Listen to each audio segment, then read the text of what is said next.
Hello students, you're welcome in Sarvodaya science campus Mahwa. बच्चा देखो, आज अपन पढ़ेंगे 11th क्लास का। मैं हितेश देसवाल, मुझे बच्चे π/2 सर के नाम से जानते हैं। मैथमेटिक्स पढ़ाऊँगा मैं आपके लिए। देखिए 11th क्लास में जो बच्चे मैथ्स लेने की सोच रहे हैं वो बहुत अच्छा सोच रहे हैं, क्योंकि फ्यूचर होता है मैथ्स में।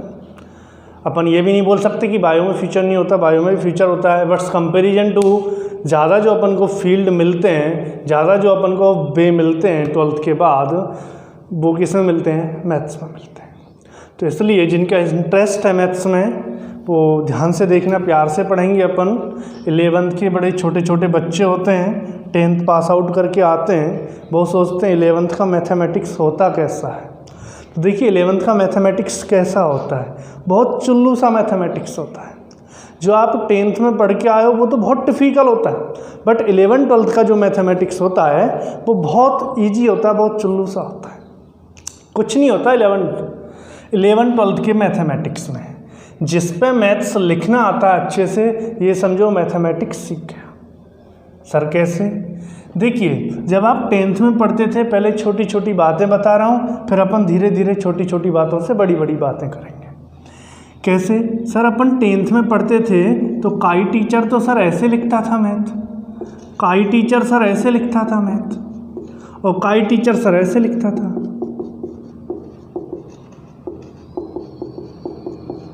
क्योंकि अपन जिसके बारे में पढ़ रहे हैं उसका पहले नाम तो जाने कि नाम सही क्या है, उसके बाद ही तो अपन चलेंगे। ठीक सर, अपन जल्दी जल्दी में लिखते थे, बहुत से टीचर भी लिखते थे सर वो ऐसे लिखते थे। सपोज दैट 70% टीचर ऐसे लिखते थे, 10% टीचर ऐसे लिखते थे, और 20% टीचर ऐसे लिखते थे। सर सही कौन सा है इनमें से? क्या यह लिखना मीन्स इसकी अपन प्रोबेबिलिटी निकालें तो ज़्यादा है प्रायिकता, और जिसकी प्रायिकता ज़्यादा है सर क्या वो सही है क्या? नहीं, ऐसा लिखना गलत है। ऐसा लिखना मतलब ये शो करना है कि आप जब मैथ्स लिखना ही नहीं जानते तो पढ़ोगे क्या, पढ़ाओगे क्या? तो मीन्स ये क्या है? गलत है ऐसा लिखना। सही क्या है? मैथ्स शॉर्ट में, या फिर फुल फॉर्म मैथमेटिक्स, ये दोनों सही है, ये सही नहीं है। बहुत से ऐसे लिखते थे, क्या ये सही है? गलत। ओनली राइट मैथ्स या mathematics. Sir maths short form, mathematics full form, पीछे ऐसे लग रहा है। तो सर मैथ्स माइंड में क्वेश्चन आता है, सर फिर मैथ्स प्लूरल हुआ या सिंगुलर हुआ, ये बताओ जरा। सर मैथ्स पीछे ऐसा लग रहा है तो ये नहीं कि पीछे ऐसा लग रहा है तो ये प्लूरल हो गया, नहीं, ये कैसा है? सिंगुलर है। बोले तो एक वचन है। जैसे फिजिक्स, सिविक्स, मैथमेटिक्स, अर्थमेटिक्स, ये क्या होते हैं? सभी सिंगुलर होता है। ठीक सर, ये तो जनरल नॉलेज सा हुआ था थोड़ा सा कि मैथ्स है क्या एक्चुअल में। फिर अपन बात करते हैं सर मैथमेटिक्स, चलो अपन लिखना सीख गए, बिल्कुल सही बात है सर, आपने बताना बहुत ज़रूरी था, आपने सही बताया। क्योंकि कल को अपन कहीं लिखते मैथ्स, अपन ऐसे लिख देते तो हर कोई ये बोलता बंदा जब तू लिखना ही नहीं जानता तो पढ़ेगा क्या? बिल्कुल सही, बहुत अच्छी बात बताई सर आपने। ओके, अब देखिए सर 11th के मैथ्स में होता क्या है। सर अपन तो 10th का मैथ्स पढ़ के आए हैं, 11th का मैथ्स क्या होता है फिर समझो। सर अपन ने 10th में बहुत अच्छी अच्छी चीज़ें पढ़ी थी। वैसे मुझे ज़्यादा तो नहीं पता, बट जहाँ तक पता है आपने 10th में एक तो ट्रिग्नोमेट्री पढ़ा होगा, त्रिकोणमिति। बहुत से बच्चे सोचेंगे क्या नाम ले दिया सर, ट्रिग्नोमेट्री, ये तो अपन को सबसे गंदा लगता था, सबसे पहले नाम लिया है आपने। बिल्कुल। एक आपने ट्रिग्नोमेट्री में पढ़ा होगा हाइट एंड डिस्टेंस, ऊंचाई और दूरी। एक आपने पढ़ा होगा क्वाड्रेटिक इक्वेशन, द्विघात समीकरण। बट आपने लाभ हानि कुछ ऐसे पढ़े हैं, इनसे अपन को कोई मतलब नहीं है। जो मैं आपके 10th के मैथ्स के जो पॉइंट लेके चलूँगा वो आपको ट्रिग्नोमेट्री, हाइट एंड डिस्टेंस का भी यूज नहीं होगा, बट कहीं होगा तो अपन देखेंगे। क्वाड्रेटिक इक्वेशन एंड प्रोबेबिलिटी, ये जो आपने 10th में पढ़ा है ये 11th और 12th के मतलब का है, बाकी सब कचरा पढ़ा था आपने। ऐसे कैसे बोल रहे हो सर कचरा पढ़ा था? क्या वो टॉपिक्स नहीं थे? क्या उनका कहीं महत्व नहीं है, इम्पोर्टेंस नहीं है? है, जहाँ था वो हो गया इम्पोर्टेंस, अब मतलब नहीं है अपन को, जिससे मतलब है वो देखो, मतलब इनसे है। तो सर अब आप क्या बताओगे हमें? तो देखो ध्यान से, जो अपन बात करेंगे, अपन ने सर 10th में ट्रिग्नोमेट्री पढ़ा तो था। ट्रिग्नोमेट्री कैसा पढ़ा था?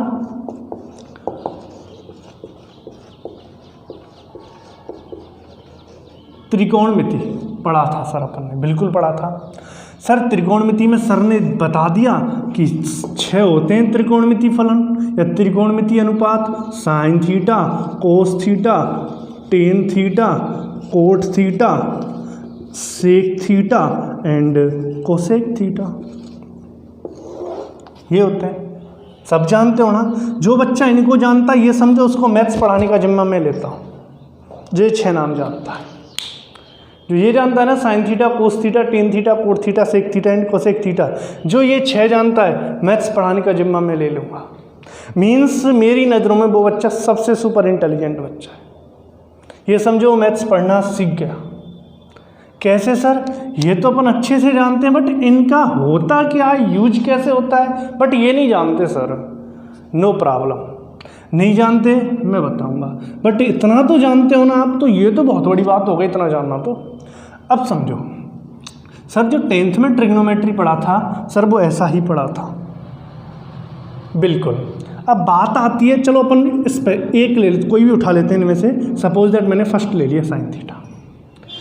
अब इसको अपन अच्छे से एनालिसिस करें, इसका अच्छे से विश्लेषण करें, तो देखो ध्यान से, एक तो है सर इसमें थीटा, एक है सर इसमें साइन, 2 हैं। इन दोनों का मतलब क्या है? देखिए सर ध्यान से, ये सर जो थीटा है ना, ये एक एंगल है, बोले तो ये क्या है? कोण है। बिल्कुल सर, इसको भी जानते हैं अपन। तो ये जो साइन है ना बच्चा, ये साइन एक त्रिकोणमिति अनुपात है। त्रिकोणमिति क्या है? अनुपात। क्या सर ये पूरा नहीं है क्या त्रिकोणमिति अनुपात? नहीं, ये पूरा त्रिकोणमिति अनुपात नहीं है। ओनली त्रिकोणमिति अनुपात क्या है बच्चा? साइन। अब तक आपने क्या पढ़ा मुझे नहीं पता, बस आप ये 6 जानते हो ना, बस इनसे ही अपन पढ़ना शुरू करेंगे। तो अपन स्टार्ट करते हैं कि सर ये जो साइन थीटा है 2 से मिलके बना है, एक तो थीटा है और एक क्या है? साइन। सर ट्रिग्नोमेट्री किससे मिलके बना है? तो देखो, ट्राई और ज्योमेट्री, बोले तो ट्राइंगल की ज्योमेट्री, त्रिकोणमिति, 3 कोणों की ज्योमेट्री क्या होती है? त्रिकोणमिति। बोले तो 3 कोणों की ज्योमेट्री। ऐसी कौन सी आकृति है जिसमें 3 कोण होते हैं सर? त्रिभुज होता है, बिल्कुल होता है। तो मीन्स अपन त्रिकोणमिति पढ़ेंगे तो त्रिकोणमिति में ओनली किसका यूज होगा? ट्राइंगल का यूज होगा, त्रिभुज का। सर त्रिभुज तो बहुत होते हैं, समकोण त्रिभुज होता है, समद्विबाहु त्रिभुज होता है, समबाहु त्रिभुज होता है। अपन कौन सा त्रिभुज पढ़ेंगे? बच्चा देख, जब अपन 11th की ट्रिग्नोमेट्री की मैं बात कर रहा हूँ तो यहाँ मैं ओनली आपसे बात करूँगा समकोण त्रिभुज की, राइट एंगल ट्राइंगल की, समकोण त्रिभुज के बारे में। सभी जानते होंगे समकोण त्रिभुज के बारे में। तो कितनी भुजा होती हैं समकोण त्रिभुज में? 3। सर किसी भी त्रिभुज की बात कर लो, हर त्रिभुज में 3 भुजा होती हैं, बिल्कुल। बट समकोण त्रिभुज में जो 3 भुजा होती हैं ना सर, उनका कुछ नाम होता है। नाम क्या होता है उनका? देखिए मैंने ये पॉइंट अभी अधूरा छोड़ा है, मैं इस पे आ गया हूँ। जैसे ये क्लियर होगा तुरंत इसके बारे में बताऊँगा।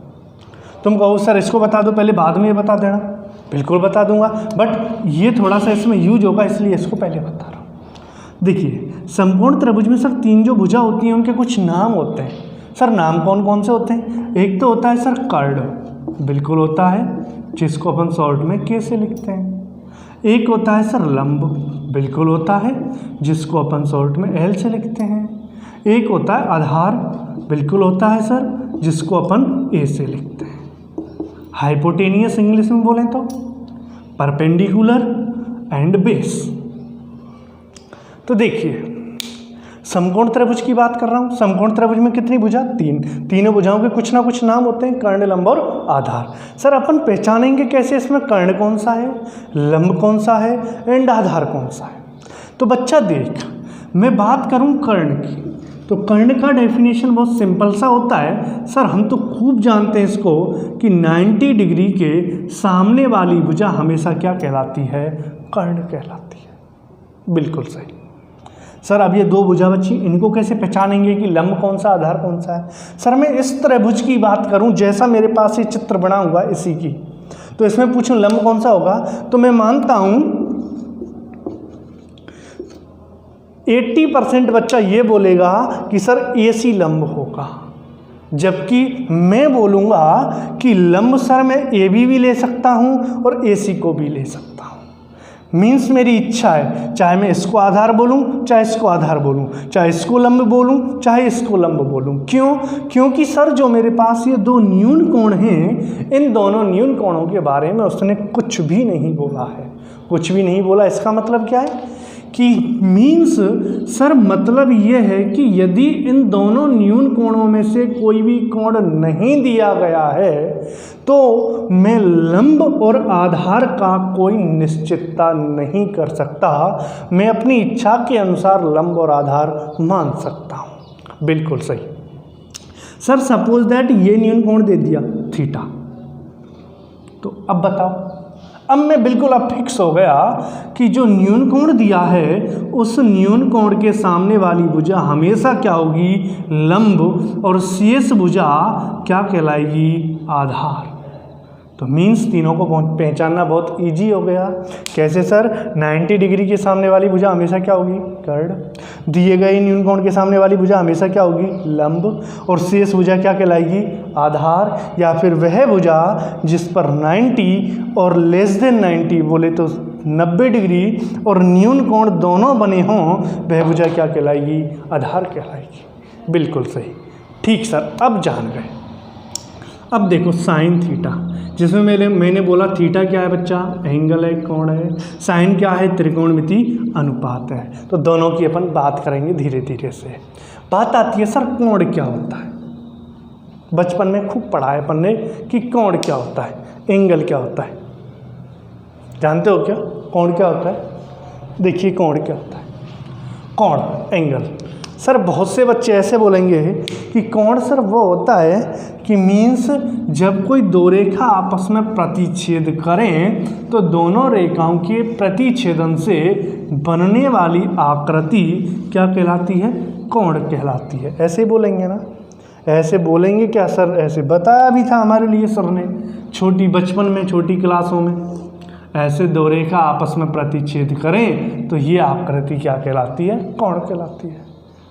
बच्चा बिल्कुल गलत डेफिनेशन है, रॉन्ग। ये कोई डेफिनेशन नहीं है सर। एंगल की एक्चुअल में डेफिनेशन होती क्या है समझिए ध्यान से। एंगल की डेफिनेशन क्या होती है? ध्यान से देखना। मेरे पास कोई एक लाइन है ओए, एक लाइन क्या है? ओए, जो एक स्थिर अवस्था में बिल्कुल रेस्ट में है। ओए कोई लाइन है बिल्कुल स्थिरावस्था में, विरामावस्था में बिल्कुल। एक अन्य रेखा है ओबी। ओबी मीन्स ओ से शुरू हो रही है। कोई अन्य लाइन क्या है? ओबी है। मैंने क्या बोला? ध्यान से देखना कि माना कोई एक रेखा क्या है? ओए। मैथमेटिक्स के अकॉर्डिंग डेफिनेशन पढ़ रहे हैं अपन लोग कि माना कोई एक रेखा क्या है? ओए, जो बिल्कुल स्थिरावस्था में है, तथा दूसरी रेखा कौन सी है? ओबी है, जो अब ध्यान देना, जो ओए के सापेक्ष, ओए तो स्थिर है ना, जो ओए के सापेक्ष रोटेट हो रही है, बोले तो घूर्णन हो रही है, घूर्णित हो रही है। ओए तो स्थिर है, दूसरी रेखा जो ओबी है वह ओए के सापेक्ष मीन्स ओए के सापेक्ष, ओए तो स्थिर है, OA के सापेक्ष क्या हो रही है, घूर्णित हो रही है, घूर्णन कर रही है, तो घूर्णित होने पर जो घूर्णन प्राप्त होता है वह घूर्णन मेरा क्या कहलाता है बच्चा, कोण कहलाता है। सर इस बार तो जो रोटेशन हुआ वो ऊपर की तरफ हुआ, सर रोटेशन नीचे भी तो हो सकता था, बिल्कुल हो सकता था, जिस बच्चे ने ऐसे सोचा है ऐसे भी हो सकता था सर, रोटेशन नीचे की तरफ, ओ स्थिर रहता नीचे भी रोटेशन हो जाता, बिल्कुल हो जाता, सही सोचा बिल्कुल। सर ये भी तो एंगल हुआ, फिर बिल्कुल हुआ एंगल। सर दोनों में फिर अंतर क्या हुआ, डिफरेंस क्या है दोनों में? तो पहले तो ये बताओ डेफिनेशन समझ आ गया, डेफिनेशन क्या था, फिर दोबारा रिपीटेशन कर देता हूँ कि माना कोई एक लाइन OA है जो बिल्कुल क्या है, स्थिर है, तथा एक दूसरी लाइन कौन सी है, OB है, जो OA के सापेक्ष घूर्णन कर रही है। घूर्णन कर रही है तो मीन्स घूर्णन मेरा दो डायरेक्शन में हो सकता है, या तो ऊपर हो सकता है या फिर कहाँ हो सकता है, नीचे। तो कितनी कंडीशंस बनी मेरे पास, दो। ये जो घूर्णन होता है ये वाला घूर्णन, और एक ये वाला घूर्णन जो हो रहा है, पढ़े हैं अपन ने घूर्णन, ये दोनों पढ़े होंगे आपने 8th 9th में। ये जो घूर्णन होता है बच्चा, ये घड़ी की दिशा में होता है, जिसको अपन क्लॉकवाइज बोलते हैं, हिंदी में बोलें तो दक्षिणावर्त, दक्षिणावर्त घूर्णन, क्लॉकवाइज। ये सर घड़ी की विपरीत दिशा में होता है, जिसको अपन एंटी क्लॉकवाइज बोलते हैं।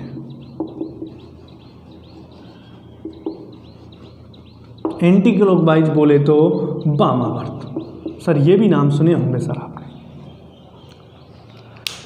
ठीक। OA के सापेक्ष क्या कर रही है, OB लाइन घूर्णन हो रही, घूर्णित हो रही है, घूर्णन कर रही है। जो घूर्णन करती है, जो घूर्णन प्राप्त होता है, वह घूर्णन मेरा क्या कहलाता है बच्चा, कोण कहलाता है, ठीक।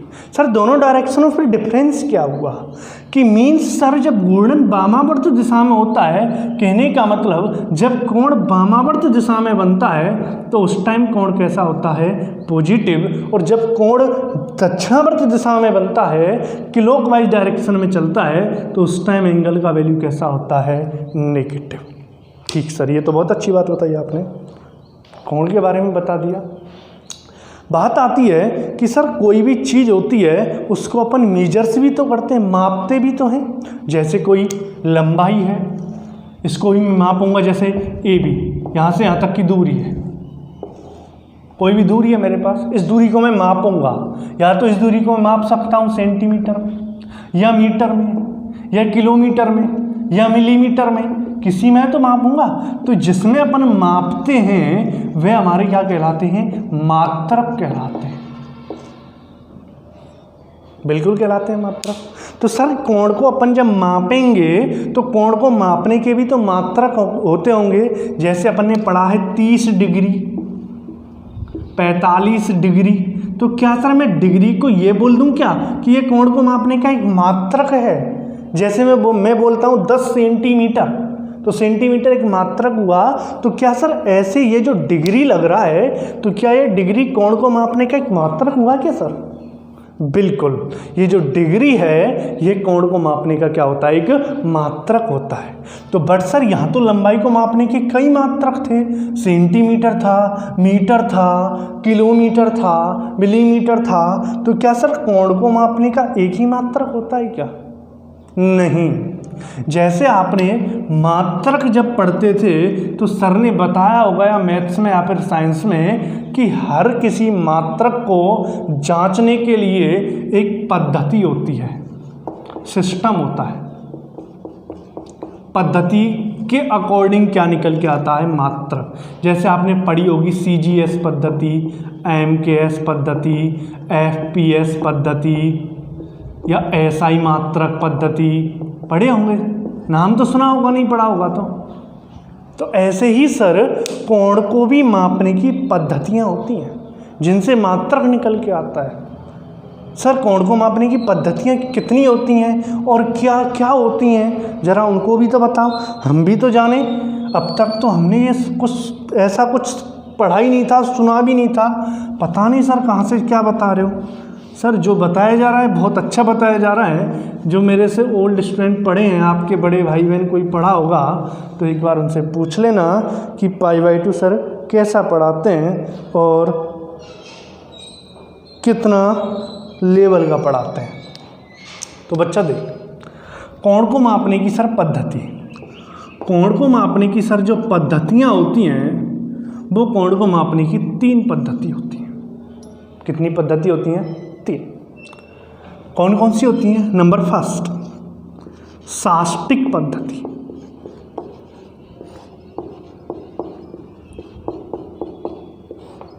बस पढ़ते चलो, बहुत इंटरेस्ट आएगा, एक एक चीज़, हर चीज़ क्लियर होगी। अब तक जो बातें आपकी क्लियर नहीं हुई, जैसे sin 45 का मान पढ़ा होगा आपने, कितना होता है? 1/√2 होता है। सर ने बता दिया, आपने लर्न कर लिया। ये तो लर्न करने पर इतनी खुशी नहीं होती थी, जब अपन पूरी टेबल लर्न कर लेते थे ना तो 10th का बच्चा बहुत खुश होता था, अरे अब तो मुझे टेबल लर्न हो गई। बट उस बच्चे को ये तक पता नहीं होता था कि sin 45 का वैल्यू जो 1/√2 आया है, ये क्यों आया है, इसकी जगह 5/4 क्यों नहीं ले रहा मैं। ऐसा माइंड में तो कभी क्वेश्चन भी नहीं आया कि सर sin 45 का मान 1/√2 ही क्यों हुआ, 5/4 क्यों नहीं हुआ। ऐसा तो हमने कभी सर सोचा भी नहीं, पूछने की तो बात दूर। बिल्कुल हम बताएंगे कि सर sin 45 का मान 1/√2 ही क्यों होता है, 5/4 क्यों नहीं होता, tan 45 का वैल्यू 1 ही क्यों होता है, 5 क्यों नहीं होता। सबका अपन प्रूव करेंगे, देखेंगे वैल्यू कैसे निकल के आते हैं। बिल्कुल सर, अपन ने ये भी पढ़ा था कि sin² + cos² कितना होता है, 1 होता है। 2 क्यों नहीं होता भैया, 1 ही क्यों होता। अरे सर ये भी सही बात बोल रहे हो आप, ये तो हमने सोचा ही नहीं। तो मीन्स जो मैंने स्टूडेंट्स पढ़ाए हैं, जो आपके कांटेक्ट में हों, एक बार उनसे पूछना, जब मैं मैथ्स पढ़ाता हूँ तो मैथ्स पढ़ाता कम हूँ, मैं दिमाग ज़्यादा लगवाता हूँ, बेमतलब की बातें ज़्यादा करता हूँ। क्यों? क्योंकि मेरे 3 क्वेश्चंस होते हैं, क्या, क्यों, कैसे। कि इसका मतलब क्या है, ऐसा ही क्यों हुआ और ये कैसे हुआ। तो मीन्स मैथ्स पढ़ना ही ये होता है, मैथ्स समझना ही ये होता है। मैथ्स पढ़ना या मैथ्स समझना ये नहीं होता कि मैं कुछ भी लिख दूं, आप बिना दिमाग लगाए उसको लर्न कर लो, वो हिंदी होता है बच्चा, मैथ्स नहीं होता। तो मैथ्स का मतलब क्या होता है, माइंड लगाना, कि इसका मतलब क्या है, ऐसा क्यों हुआ, ऐसा करने से होगा क्या, ये होता है मैथमेटिक्स में। तो मीन्स हमारा पॉइंट चल रहा था कि किसी भी एंगल को मापने की कितनी पद्धति होती है बच्चा, 3 पद्धति होती हैं। कौन कौन सी होती हैं? एक तो होती है साष्टिक पद्धति, ठीक सर। सेकंड होती है बच्चा वृत्तीय पद्धति, सर्कुलर सिस्टम। और एक होती है बच्चा, एक होती है बच्चा सतिक पद्धति। ठीक सर, 3 पद्धति हो गई। जब सर 3 पद्धति हैं तो 3 ही मात्रक होने चाहिए फिर। बिल्कुल, कोण को मापने के कितने मात्रक होते हैं बच्चा? 3 होते हैं। कौन कौन से होते हैं? ठीक सर, जो साष्टिक पद्धति होती है सर, इस साष्टिक पद्धति में कोण को मापने का जो मात्रक होता है, मीन्स कोण को जिस मात्रक में मापा जाता है वह मात्रक क्या होता है बच्चा? डिग्री। क्या होता है? डिग्री। जिसको अपन रिप्रेजेंट कैसे करते हैं? ऐसे। ठीक। जो वृत्तीय पद्धति होता है, इसमें अपन किसी भी कोण को मापेंगे बच्चा, तो कोण को मापने का जो मात्रक होता है वो कौन सा होता है? रेडियन। ये नाम तो सुना होगा शायद। बिल्कुल होता है। रेडियन को सर रिप्रेजेंट कैसे करते हैं? या तो जैसे कोई भी एंगल है उसके पीछे रेडियन लिख देते हैं, r x रेडियन, या फिर किसी भी एंगल के ऊपर क्या लगा देते हैं? छोटा सा c लगा देते हैं। मीन्स ये किसको रिप्रेजेंट कर रहा है? वृत्तीय पद्धति के मात्रक को। सर साष्टिक पद्धति, इसका मात्रक क्या होता है? इसका मात्रक होता है बोले तो इस पद्धति में अपन किसी भी कोण को मापेंगे तो उस कोण को मापने के लिए मात्रक कौन सा लगाया जाएगा? ग्रेड, जिसको अपन ऐसे लिखते हैं g। बोलो, क्लियर हो गया यहाँ तक? ठीक सर, इतना तो जान गए, बहुत अच्छी बातें बताई कि किसी भी कोण को मापने के लिए कितने मात्रक होते हैं, कितनी पद्धतियाँ होती हैं, 3। कौन कौन सी? साष्टिक पद्धति जिसमें मात्रक क्या चलता है? डिग्री। एक होती है वृत्तीय पद्धति जिसमें मात्रक क्या चलता है? रेडियन। एक होती है सतिक पद्धति जिसमें मात्रक क्या चलता है? ग्रेड। सर अपन का यूज कौन कौन सी पद्धतियों से होगा? अपन जो पढ़ेंगे बच्चा वो ये 2 पढ़ेंगे, एक तो साष्टिक पद्धति और एक वृत्तीय पद्धति। बोले तो एक तो अपन एंगल को डिग्री में लेकर चलेंगे और एक एंगल को अपन किस में लेकर चलेंगे? रेडियन में। सर कुछ रिलेशन भी होता है क्या इन तीनों में? बिल्कुल होता है। कैसे होता है? आपने पढ़ा भी होगा। कैसे? देखो,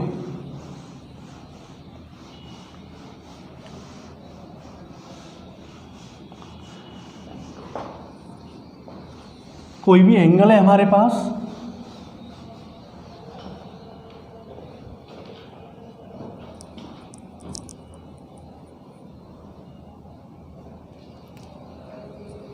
देखो जैसे ये मैंने एंगल बना दिया, एक ये बना दिया इतना सा, मुझे ये वाला एंगल मेजर करना है, मापना है। किस पद्धति में मापना है? साष्टिक में। सर साष्टिक में मापूंगा तो मैं आसानी से बोल दूंगा कि ये कोण कितने डिग्री का है। डिग्री बोले तो कौन सी पद्धति चल रही है? साष्टिक। कितने डिग्री का है? 90 डिग्री का। बिल्कुल। सर जैसे ही मैं इसको रेडियन में मापूंगा तो समझ लो डिग्री, रेडियन और ग्रेड तीनों में रिलेशन होता है। डिग्री में जो 90 का एंगल होता है ना, 90 डिग्री का, वह रेडियन में बोला जाता है π/2 और ग्रेड में बोला जाता है 100। कहने का मतलब यदि मैं इस कोण को डिग्री में माप रहा हूं तो इसका वैल्यू निकल के आएगा 90। जब मैं इसको रेडियन में मेजर करूंगा, बोले तो वृत्तीय पद्धति में मापूंगा, तो इसका मान निकल के आएगा π/2। और जैसे ही सर मैं इसको ग्रेड में मापूंगा, सतिक पद्धति में मापूंगा, तो इसका मान निकल के आएगा 100।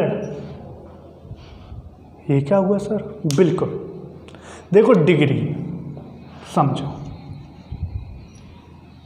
जैसे कोई भी तापमान है, तापमान उसको मापते हैं, बोलते हैं 70 डिग्री सेल्सियस, 70 डिग्री सेल्सियस। बोलते 80 केल्विन तापमान, बोलते नहीं बोलते? तो देखिए ताप तो वही था, जो भी टेम्परेचर था वही था। जैसे ही मैंने इसको डिग्री सेल्सियस में मापा तो 70 बोला था उसका मान। जैसे ही मैंने उसको केल्विन में मापा, सपोज दैट 80 बोला था। तो मीन्स जैसे ही मैं पद्धतियों में माप रहा हूं इस कोण को, कोण तो यही है जो बन रहा है, बट जैसे इसको डिग्री में मापूंगा तो इसका मान कितना निकल के आएगा? 90। जैसे इसको रेडियन में मापूंगा तो इसका मान क्या निकल के आएगा? π/2। और जैसे इसको ग्रेड में मापूंगा तो इसका मान क्या निकल के आएगा? 100। बात आता है सर ये पाई क्या है? एक और बात सुन लो, जैसे 1 डिग्री का कोई कोण है तो 1 डिग्री में मिनट की बात करें तो मिनट कितनी होती है? 60। मिनट को डैश से रिप्रेजेंट करते हैं। 1 मिनट की बात करूं तो 1 मिनट में कितनी सेकंड होती हैं? 60। अब बहुत से बच्चा सोचेंगे सर 60 मिनट 1 डिग्री, हमने तो अब तक ये पढ़ा था कि 1 आवर में होती है 60 मिनट। बट यहाँ अपन किसकी बात कर रहे हैं बच्चा? एंगल की, एंगल की। सपोज दैट ये 1 डिग्री, तो सर 60 मिनट क्या होगा? यहाँ मिनट का मतलब अलग है। बहुत से होते हैं ना नाम सेम होते हैं बट बंदे अलग होते हैं, तो मीन्स नाम सेम है, मिनट, उस मिनट का काम अलग है, इस मिनट का काम अलग है। ओके, कंफ्यूज मत होना कि 1 डिग्री में कितने मिनट होते हैं? 60। कौन सा वाला मिनट है ये? कोण वाला मिनट। कौन सा वाला मिनट? ये कोण वाला। और वो मिनट कौन सा होता है सर? वो समय वाला मिनट होता है। तो मीन्स नाम ही तो सेम है, बंदे तो अलग हैं। एक क्लास में जैसे एक नाम के बच्चे नहीं पढ़ते, एक किसी का नाम भी सपोज दैट सोनू है, दूसरे का नाम भी तो सोनू होता है। अब ये थोड़ी है कि एक ही सोनू है तो वो वाला सोनू भी यही होगा, नहीं होगा। तो मीन्स मिनट, यहाँ मिनट अलग चीज़ है, वहाँ मिनट अलग चीज़ है। ओके, अब समझिए, मैं बता रहा था बच्चा कि पाई क्या है। पाई क्या होता है? पाई को बोला जाता है अचर। पाई अचर होता है जो एक अपरिमेय संख्या है। पाई कैसी संख्या है? अपरिमेय। सर ये और क्लियर करो हमें एक बार कि अपरिमेय और परिमेय क्या होता है। बोलो, बताना है क्या अपरिमेय परिमेय क्या होता है? चलो बता देंगे। पहले अपन पाई की बात करते हैं। पाई क्या है? कोई ये कांस्टेंट है। सर इसका वैल्यू क्या होता है? सर पाई का वैल्यू होता है 22/7, 22/7, 22/7 होता है पाई का वैल्यू। सर इसको अपन डेसिमल की फॉर्म में लिखें तो, दशमलव की फॉर्म में लिखें तो पाई का वैल्यू होता है बच्चा 3.14159,265। ये कितना बड़ा बता दिया सर आपने। अपन ने तो केवल इतना सा पढ़ा था, तभी तो ये इसका एग्जैक्ट वैल्यू होता है पाई का 3.14159,265। ठीक सर, बात आती है सर ये पाई आया कहाँ से था? पाई का मतलब क्या है? पाई कहाँ से आया? देखिए पाई आया कहाँ से था। डीप में जा रहे हैं अपन बहुत, मुझे भी इंटरेस्ट आ रहा है पढ़ाने में, शायद आपको भी समझने में इंटरेस्ट आ रहा होगा क्योंकि नई नई चीज़ें सीखने को मिल रही हैं। देखिए सर पाई कहाँ से आया। ये कोई सर्कल है मेरे पास, ये सर्कल का सेंटर है O, ये सर इसका रेडियस है R। सर ये रेडियस है, ये भी इसका रेडियस है R। अपन पूरे की बात करें तो ये कंप्लीट हो गया डायमीटर, बोले तो 52 हो गया, और 52 का मान कितना हो गया इसका कंप्लीट का? 2R। देखिए पाई क्या होता है? पाई होता है वृत्त की परिधि बटा वृत्त का व्यास। वृत्त की परिधि बटा वृत्त का व्यास। तो देखिए पाई निकल के आएगा, वृत्त की परिधि क्या होती है? 2πr अपूर्ण वृत्त का व्यास कितना होता है? 2r। 2 से 2 गया, r से r गया, क्या निकल के आ गया मेरे पास? पाई। तो मीन्स मैं बोलना चाहूँ कि पाई का मतलब क्या है? पाई का मतलब होता है वृत्त की परिधि बटे वृत्त के व्यास का अनुपात क्या होता है? पाई, जो एक अपरिमेय संख्या है, एक अचर होता है जिसका मान कितना होता है? 22/7। पाई का वैल्यू अपन डेसिमल में पढ़ें, दशमलव में पढ़ें तो क्या होता है सर? एग्जैक्ट 3.14159,265। ठीक सर, आज अपन ने थोड़ा सा पढ़ा है एंगल के बारे में, ओनली कोण के बारे में पढ़ा है, इस थीटा के बारे में पढ़ा है थोड़ा सा। अभी हमारे अधूरा क्या रह गया है? साइन। तो ये अपन नेक्स्ट लेक्चर में पढ़ेंगे। ठीक है, जिसको भी समझ नहीं आया वो कमेंट कर सकता है, कोई भी प्रॉब्लम हो जिसकी। और मज़े से पढ़ो, डेली क्लास लगेगी आपकी सर्वोदय साइंस कैंपस महवा में। कोई प्रॉब्लम नहीं है, ऑनलाइन चला रहे हैं अपन लोग जब तक कोविड-19 का प्रभाव चल रहा है। जैसे रेगुलर क्लास चलेंगी, स्कूल ओपन होंगे, जब अपन खूब अच्छे से ऑफलाइन क्लास पढ़ाएंगे। Okay, thanks.